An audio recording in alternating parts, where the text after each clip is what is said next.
Doidice, não apertei para gravar e corrigir as questões, perdi meu tempo. Eu vou gravar de novo, vamos lá.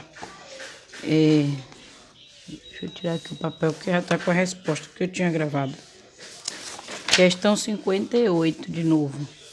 De novo para mim, né? Para vocês não. Questão 58.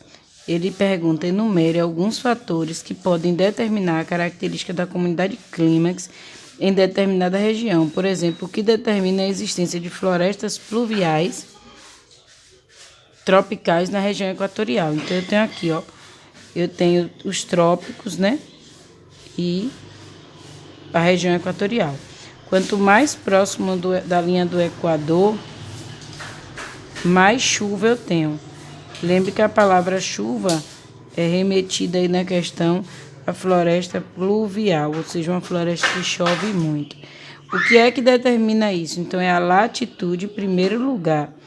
Lembre que latitude é assim e longitude é assim, tem muita gente que esquece, né? Temperatura, relevo, é uma coisa que influencia muito. O quanto de chuva, e aí a gente já falou que quanto mais próximo da linha do Equador, mais chuva. Então, são coisas que determinam a comunidade clímax, né? Os principais determinantes da comunidade clímax. A gente vai para a questão 59. A questão 59 ela é bem pessoal, mas ela está fazendo algumas perguntas do tipo: em que local você mora? A gente mora onde? Em que local? Mata Atlântica. E aí ele pergunta que biomas, né? Porque alguns municípios têm mais de um bioma. No nosso caso é tudo Mata Atlântica. Se o bioma está preservado, uma boa parte sim, uma boa parte não, uma parte sim. Por quê? Porque nós vivemos por muitos anos da cultura do cacau, e a cultura do cacau é uma cultura que necessita do que a gente chama de cabruca. O nome é esse, ó, cabruca. Cabruca é a associação de árvores, que aí eu tenho jequitibá, o que for, com o pé de cacau. Então, era utilizado árvores grandes com cacau embaixo, porque o cacau precisava de sombra. E aí isso preservou. Porém, com a crise do cacau, a câmera não está muito boa, não. Com a crise do cacau, nós tivemos o desmatamento em massa. Então, aqui agora a gente vive numa região que está extremamente desmatada, né? Mas que ainda tem alguma coisa. E aí você vai descrever se vocês conhecem outro bioma. É muito comum aqui o pessoal viajar para regiões como... Deixa eu mostrar aqui no mapa. Achei aqui. Então, muitas pessoas por aqui costumam viajar, por exemplo, para regiões onde a gente encontra faixa de transição ou que a gente encontra caatinga. Muita gente aqui conhece o Nordeste. Então, essas regiões aqui são muito comuns a gente viajar, que é essas regiões aqui dentro da Bahia mesmo. Dentro da Bahia nós temos tanto o domínio de mares de morro, que é aqui onde a gente vive, tanto a gente tem faixas de transição, como a gente encontra cerrado, como a gente encontra caatinga dentro da Bahia, né? Então, o que é que acontece? Questão 60. Os ecossistemas têm sofrido agressões e superexploração econômica. Ele está perguntando sobre isso, né? E aí ele quer, na verdade, que você pesquise a importância do mangue para organismos diversos. E aí você tem que ver, pensar aqui, por que o mangue é importante? Eu tenho aqui, vamos desenhar aqui, ó, eu tenho aqui a relação a região do mar. Vamos botar aqui o que é o mar. Aí eu tenho uma faixa de areia. E tenho... Geralmente aqui a gente tem o mata, o restinga, tem alguma coisa assim. Então, o mangue, ele tá exatamente fazendo essa transição. Aqui você tem um rio, geralmente, e esse mangue se instala nessa faixa de transição entre o rio e o mar. E aí, geralmente tem alta salinidade, tem alta taxa de decomposição, você tem uma quantidade de indivíduos surreal. E é o contato entre a mata e o mar, é esse mangue. Então, quando eu tenho o mangue, a região do mangue, ela é necessária, extremamente necessária, principalmente como berçário, é considerado um berçário natural. Por quê? Porque muitas espécies se aninham ali para se reproduzir. Chega mais para cá. É também outra coisa que o mangue continua, consegue, né? Ele evita a erosão daquela região ali, já que é uma região que teria, né, muita areia. Outra coisa é a quantidade de matéria orgânica. Quando a maré enche, a maré vai lá buscar essa matéria orgânica. Então, muitos animais vivem ali, siris, em busca dessa matéria orgânica. E aí você tem, além disso, as atividades extrativistas. Cuidado com essa palavra, viu? Extrativismo. O extrativismo são comunidades que vivem de retirar dali seu sustento. Então, eles vão catar mariscos, a região de Canavieiras você encontra muito isso. Você vai encontrar marisco, você vai encontrar pessoas que vivem diretamente daquele mangue. Ainda mais a importância da conservação para que haja uma conservação também da região oceânica, né? Aí eu tenho aí. Aqui, na verdade, eu já marquei o gabarito todo só para a gente passar a questão 61, letra D. Aí, se tiver dúvida, vocês me mandam. Eu vou parar um pouquinho aqui na 63. A questão 62. Opa, aqui, 62, letra E. Aí, na questão 63, eu vou parar um pouquinho porque a gente precisa analisar isso aqui.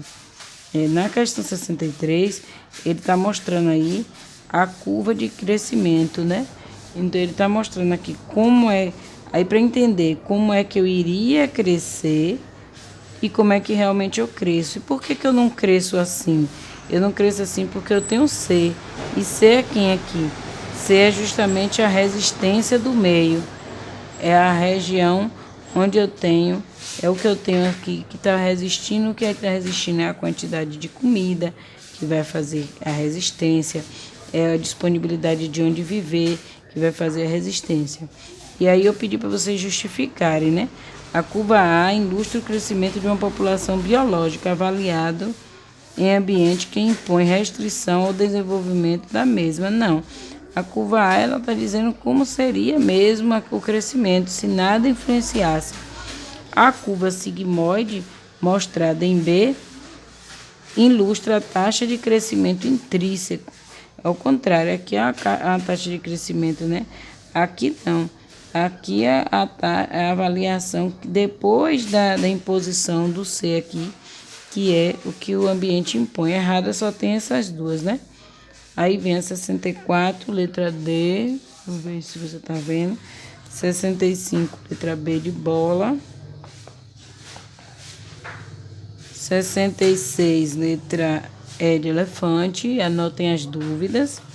67, letra D de dado.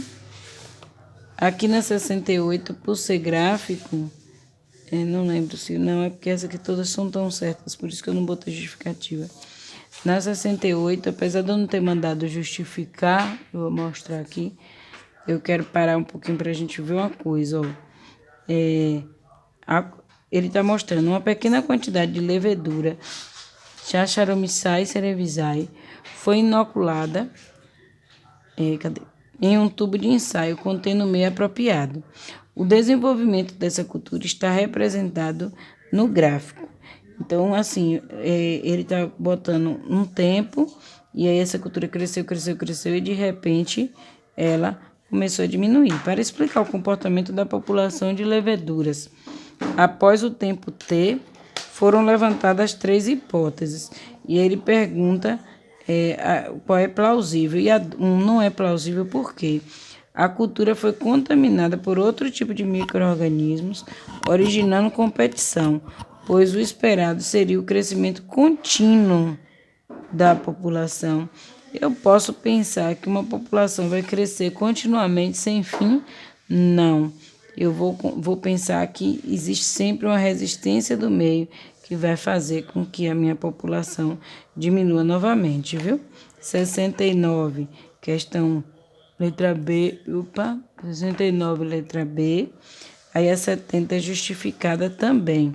Veja que a 70, o gráfico da 70, parece muito com o gráfico da 54. E aí, da 54 aqui, da 55. Parece, não, são iguais.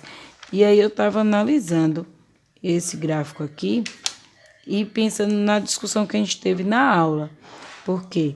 Porque na aula eu falei para vocês que fui olhar o gabarito, não é uma questão oficial essa, mas eu fui olhar de novo o gabarito e ele considera que A não teve mudança nenhuma. Mas se você olhar a curva de A aqui, ó, são curvas diferentes. Eu não posso considerar que ela não teve mudança nenhuma e por isso é comensalismo, ou seja, ela nada sofre. Ela sofreu mudança. Então, se ela não tivesse sofrido nada mesmo, fosse exatamente igual, aí sim eu pensaria em comensalismo. Agora aqui, ele está falando da primeira, né? Daquela primeira que a gente tinha visto aqui, que é A1, deixa eu ver se vocês estão vendo, que é a curva 1, na verdade, aí, né? Que ele está mostrando. E aí ele diz que para a gente analisar A e B nos dois gráficos, é o mesmo gráfico, não tem de tirar nem pôr. Aí ele põe aqui, deixa eu ver aqui. Aí ele vem com as figuras 1 e 2 mostram curvas de crescimento de duas espécies de protozoários, A e B. Em 1, as espécies foram cultivadas em tubos de ensaios distintos. Em 2, elas foram cultivadas juntas em um mesmo tubo de ensaio. Então, ela está perguntando aqui o que é que a gente acha que é nesse e nesse. Como a gente já fez essa questão lá, e elas são muito parecidas, eu diria iguais, a gente sabe que aqui a gente está falando num fato de predação, né? Que a gente até discutiu lá se seria predação ou se seria competição. E aí, poderia ser um ou outro, né? Que eu falei a vocês, depende de como eu justifico. Eu posso dizer que é predação, e aí eu vou pensar que ele diminuiu, porque B comeu A, ou posso falar em competição em que B se deu bem. Mas aí vamos ver aqui, ó. Considerando que as condições do meio foram as mesmas, em todos os casos, a explicação mais plausível para o resultado encontrado veja que aqui ele não tem a opção competição. Ele tem comensalismo, mas competição não, porque se tivesse ia dar duplicidade de alternativa. Porque, como eu disse, depende da justificativa. Então, aqui, quem come quem aqui? B come A ou A come B? Então, B come A. A espécie A não é predadora de B. A espécie A também não é comensal. Por que não é comensal? Porque, de novo, eu digo a vocês, para ser comensalismo, eu teria que mostrar um gráfico em que outro não sofre nada. Se eu estou mostrando um gráfico em que os dois estão alterados, eu não estou falando em comensalismo. Mesmo que a alteração seja pequena, qualquer ganho é ganho. Questão 71. Um exemplo, deixa eu olhar se está enquadrado, não. 71, letra C. 72, letra B de bola. 73, letra E de elefante. 74, aí vem aqui outra que eu pedi para justificar, né? Foi a 74. Então, aí diz, a raflésia é uma planta asiática, a raflésia é uma planta asiática que não possui clorofila. Eu vou fazer de novo aquele negócio de pausar não vou pausar não, porque tem que ler aqui. Cadê? Então, é uma planta que não possui clorofila. Então, não possui clorofila. Sublinha isso aí. Deixa eu ver se está mostrando no vídeo, tá? Não possui clorofila. Se ela não possui clorofila, ela tem que comer de algum lugar. Vamos pensar logo aqui. E apresenta a maior flor conhecida, chegando a 1,5 m de distância. O caule e a raiz, no entanto, são muito pequenos e ficam ocultos no interior de outra planta, no interior. de outra planta. Já me leva a parasitismo. Se instala absorvendo água e nutrientes em que precisa, em que necessita. Quando suas flores se abrem, exala um forte odor de carne em decomposição que atrai muitas moscas em busca do alimento. As moscas, ao detectarem o engano, saem da flor, mas logo pousam em outra, transportando o depósito e depositando no estigma desta os grãos de pólen trazidos da primeira flor. Então, a mosca aí, na verdade, ó, ela faz o quê? Ela faz a polinização. Aí a gente vai ter que pensar. Ele pergunta: o texto descreve duas interações biológicas e um processo. Que interações são? A mosca, ela ganha alguma coisa, ela chega lá em busca de alimento, mas não acha nada. Então, o que que acontece? Parece carne podre, mas não é carne, então não acha nada. Então, eu estou na primeira planta, parasita a outra. Por que parasita? Porque a planta ganha e a outra planta perde. Então, eu tenho mais e menos, e eu estou tendo uma que não mata, mas que toma a comida dela. E em relação da mosca, na relação da mosca com a planta, a mosca é que não ganha nada, porque ela é enganada. Mas a planta ganha o quê? Reprodução. Então, é comensalismo. Por que não é mutualismo, Laísa? Porque a questão teria que dizer aqui que a mosca só vive daquilo, só se alimenta daquilo. Se não tem esse só aí, se não tem essa restrição, então eu não estou falando de mutualismo. Aí vem questão 75. Ele pergunta: entre as relações ecológicas em uma comunidade biológica, como é justificado, eu vou parar um pouquinho, há aquelas em que os indivíduos de uma espécie usam os de outra espécie como alimento, até aquelas que o indivíduo de uma espécie troca benefício. Analise a tabela a seguir e assinale a alternativa incorreta do tipo de relação ecológica. Então, comensal. Se é comensalismo, um ganha e outro perde. Lembra que ele quer incorreto. Ou um ganha e o outro nada sofre. Parasitismo, onde X é parasita, X ganha e Y perde. Predatismo, onde X é predador, predador ganha e Y perde. Inquilinismo, onde X é inquilino, X ganha e inquilino. O inquilino nada sofre. Não tem uma relação aí que vai haver benefício, porque o cara só está usando para sobreviver. E protocooperação, os dois ganham, só que não há a necessidade de estarem juntos. Questão 76, letra A. Questão 77. Eu nem lembro mais se eu passei, mas vou embora. Questão 77. Aí eu vou ter... Deixa eu marcar que é melhor, que eu só vou citar. Peraí. Eu tava vendo o que aqui tinha de... Oxe, deixa eu acender a luz de novo. Algumas coisas aqui, não sei se tem no livro, mas eu vou deixar vocês me perguntarem, se tiverem dúvida. Questão 77, letra A. Questão 78, letra E. Questão 79, letra B. Questão 80, letra E. Aí vem a questão 81, que eu quero falar um pouquinho dela, o seguinte. Como é que você descobre aqui, ó? Veja que aqui chove pouco, ó. A precipitação tá aqui. Quem tá aqui encostado daqui pra cá, ó, chove pouco. Pra cá chove muito. E a temperatura já olha ao contrário. Quem tá daqui pra cima é mais quente, daqui pra baixo mais frio. Então ele quer saber quem é, quem é aqui, que corresponde ao número 3. Campo, floresta tropical, deserto, só se fosse um deserto gelado, né? Taiga ou tundra? Então aí a gente tem que relembrar, né? O que é taiga e o que é tundra, para lembrar quem é que vai estar no local mais frio. Se vai ser a taiga ou se vai ser a tundra. Então, isso aí tem que automaticamente lembrar. A taiga é a região de coníferas, né? A tundra é a região do gelo. Então, onde é que eu vou encontrar mais gelo?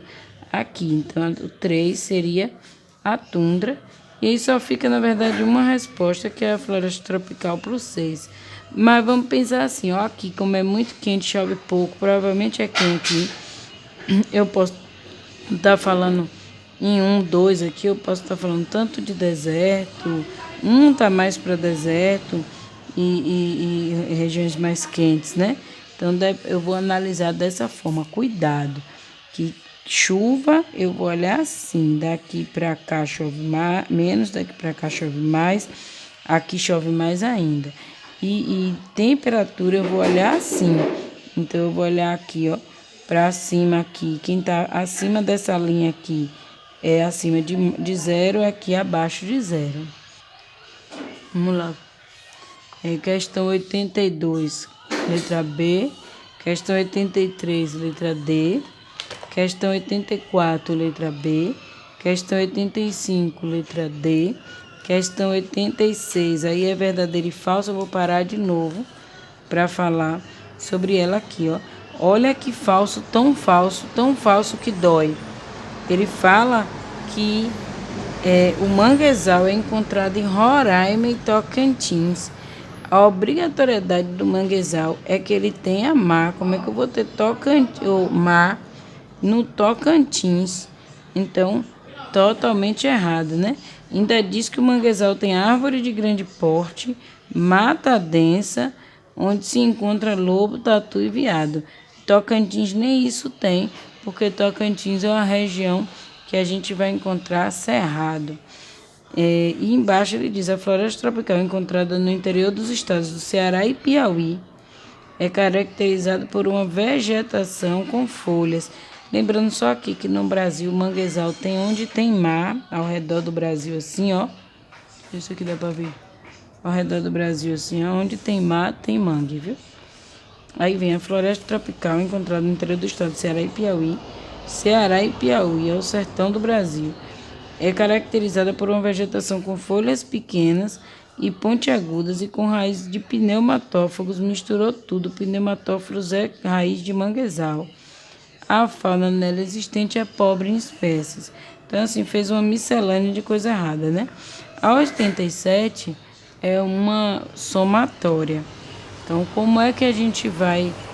Qual é que tá errado aí pra gente corrigir, né? Ele tá falando da caatinga, dizendo que ocorre no deserto, no Nordeste e tal. E aí ele pergunta qual é que é errado, né? A ararinha azul e o gavião carcará possuem o mesmo nicho ecológico. Como é que eu vou saber isso, Laísa? É porque lá em cima ele tá falando que a fauna... Aqui, ó. Peraí, deixa eu ver aqui. Ele tá dizendo, a fauna da caatinga... cadê? Deixa eu ver. Inclui animais como cascavel, jiboia, gavião carcará, cutia, ararinha azul. A ararinha azul, o gavião, só de cara a gente pensa assim, o gavião, ele é o quê? Ele geralmente é topo de cadeia, né? O gavião. E além disso, a gente tem a ararinha azul, uma conhecida que elas são animais que se alimentam de sementes, né? Arara em geral.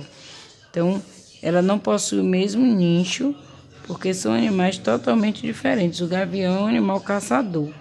E a 8 aqui, ele diz: as espécies vegetais presentes na caatinga ocupam o mesmo habitat e o mesmo nicho. Se todo mundo ocupasse o mesmo nicho, teria competição e alguém já teria sido eliminado.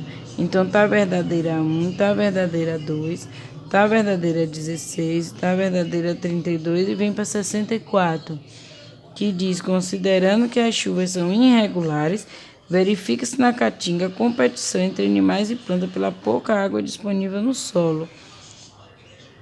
A caatinga, ela tem chuvas irregulares.